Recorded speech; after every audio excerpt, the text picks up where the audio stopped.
Hey guys, it's Portal here, and in today's video I'm going to be telling you guys why you're playing Gem Grab wrong, and I'm going to teach you how to play Gem Grab the correct way. Gem Grab is a game mode that you wouldn't expect to take a lot of skill, but I think it takes a lot more skill than people give it. So I thought it would be good to break down Gem Grab and kind of give you some tips and tricks on how to get better and win more games in Gem Grab. So if you enjoy this video, make sure to like and subscribe. At the time of recording this, I'm literally 5 subs away from 1,000 subscribers. And when I hit 1,000 subscribers, I'm giving away a Brawl Pass to one person who likes this video, comments down below, and subscribes to the channel. I'm also going to be giving away a Brawl Pass every single 500 subscribers after that. So if you want a chance to win one there, just stay subscribed, keep commenting, and I'll just keep choosing winners as I hit these milestones. But without further ado, let's start the video. So let's first talk about the kind of team comp you're going to want to run in Gem Grab. So you are always going to want to make sure you have some sort of gem carrier brawler. Most of the brawlers that will be the gem carrier will have some sort of ability that will be able to save them in case they need it, such as a Piper ult, a Gust Shield, maybe an 8-bit turret so that you could teleport back to it, something so that you can escape with all the gems in case an assassin tries to get you or you're just in a terrible situation. And so if you're the gem carrier, you're going to want to pick up all of the gems that spawn from the gem spawner. And so the other teammates' jobs are to not pick up any of those gems that spawn, and their whole job is to win their lane, and then if they kill the other team's gem carrier, then they can pick up those gems. But for the most part, you want to have one designated gem carrier that stays in the middle lane, and that's the only person who picks up the gems from the gem spawner. And the reason you don't want to split the gems between people is one thing people think is that, oh, if you give it all to one gem carrier, then they have a target on their back and that's going to be the target for the other team. This is kind of a misconception because if you split the gems, it's just easier for the other team to reset countdown because they could kill one of 2 people, whereas if you have one gem carrier, they have to kill that person, which means it's easier to protect them from assassins and protect them from the other brawlers who are trying to kill them. And one mistake I see a lot is that when people play assassins or tanks on Gem Grab, you don't really want to be the gem carrier unless you're somebody like Buster. Buster can be the gem carrier. He's not the best gem carrier, but if you're like a Fang, a Kit, some sort of assassin like that, you never want to be the gem carrier. Even if you're like a BB or something, like a tank like that, you don't want to be the gem carrier because then you kind of have to play a more defensive stance.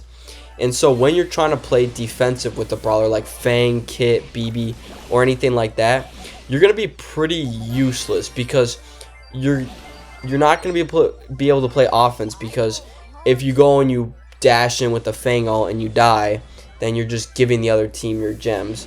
And so you're going to be giving the other team a lot of position, and it's going to be a lot easier for them to spawn trap you and keep you back, because as an assassin or as a tank, you're not able to do your job because you picked up the gems. So if you're an assassin or a tank, do not pick up the gems unless you just killed their gem carrier and it's enough gems to get the countdown.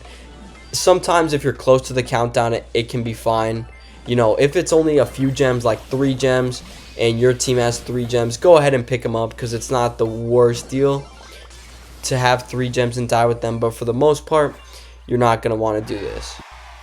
So the next thing I want to talk about specifically for Gem Grab is positioning. Now, positioning is important in every single game mode, but especially in Gem Grab. So let's break it down. So we have 3 people on the blue team. You got your mid brawler left, right. Same with the red team, the enemy team.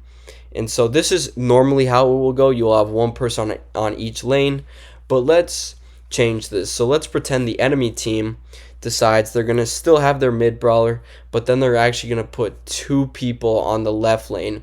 And so what this allows is that the right person on your team, it just has a free lane. They're just able to push up, and now they're putting pressure on the other team's gem carrier, and they don't have support, so they're going to be forced back, and you're going to gain a lot of position from this. So you need to make sure to prevent this and just have a person on every single lane.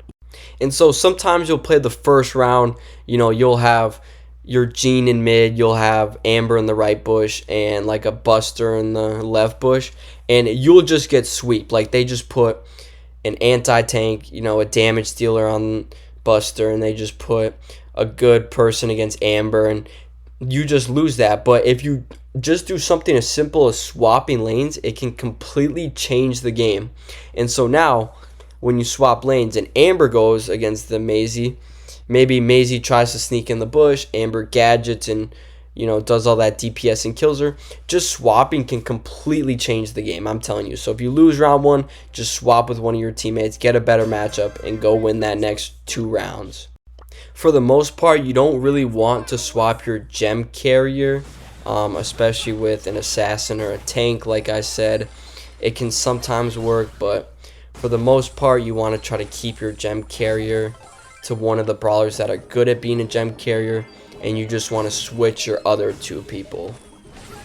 Alright, and my third tip is going to be resetting the countdown. I see so many people making this mistake, and this is the whole reason I made this video, was right here.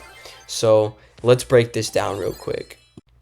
Alright, so we're here on Undermine. We're going to have the gem carrier in the top bush.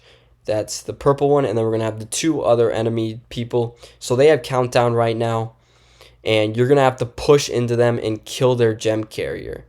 And so if you don't have enough gems to reset the countdown, then you have to kill them no matter what. But a lot of people think, oh, we got to kill them, take all their gems, run back to our side. No.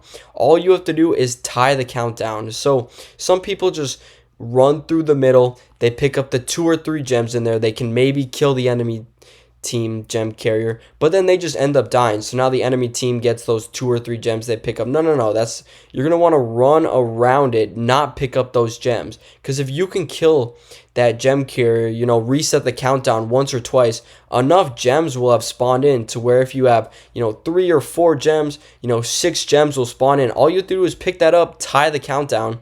It stops the countdown. And so now you have the whole positioning. You have your 2 players here. They have to push into you. Their gem carrier has to push into you too. Your teammates can just go into the bushes. They've already won their lanes. Gem carrier, you can hold down mid. You have everything you could ever want.